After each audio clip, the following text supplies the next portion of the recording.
ಕುಂದಾಪುರದ ಫ್ಲೈಓವರ್ನಲ್ಲಿ ವಿದ್ಯುತ್ ಪ್ರವಹಿಸುತ್ತಿರುವ ವಿಡಿಯೋ ಒಂದು ಇದೀಗ ಸಾಮಾಜಿಕ ಜಾಲತಾಣದಲ್ಲಿ ವೈರಲ್ ಆಗಿದೆ. ಕಳೆದ 3 ದಿನಗಳಿಂದ ಒಂದೇ ಸಮನೆ ಮಳೆ ಸುರಿಯುತ್ತಿದ್ದು ಫ್ಲೈಓವರ್ ದಾರಿ ದೀಪಗಳಿಗೆ ಸಂಪರ್ಕಿಸಲಾದ ವಿದ್ಯುತ್ ಹೆದ್ದಾರಿಯ ಮೇಲೆ ಪ್ರವಹಿಸುತ್ತಿದೆ. ಇದನ್ನು ರಾತ್ರಿ ಇಬ್ಬರು ವ್ಯಕ್ತಿಗಳು ಪ್ರಾತ್ಯಕ್ಷಿಕೆ ಮಾಡಿ ವಿಡಿಯೋ ಚಿತ್ರೀಕರಿಸಿ ಸಾಮಾಜಿಕ ಜಾಲತಾಣಗಳಲ್ಲಿ ಪೋಸ್ಟ್ ಮಾಡಿದ್ದಾರೆ.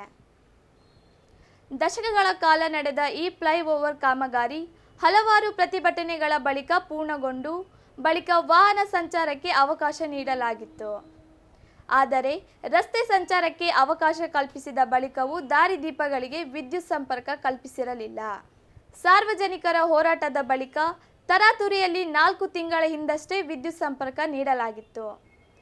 ಇದೀಗ ವಿದ್ಯುತ್ ಸಂಪರ್ಕದಲ್ಲಿ ಸಮಸ್ಯೆಯಿಂದಾಗಿ ಫ್ಲೈಓವರ್ ಮೇಲೆ ವಿದ್ಯುತ್ ಪ್ರವಹಿಸುತ್ತಿದ್ದು ಈಗ ಅದರ ವಿಡಿಯೋ ವೈರಲ್ ಆಗಿದ್ದು ಸಾರ್ವಜನಿಕರಲ್ಲಿ ಆತಂಕ ಮನೆ ಮಾಡಿದೆ.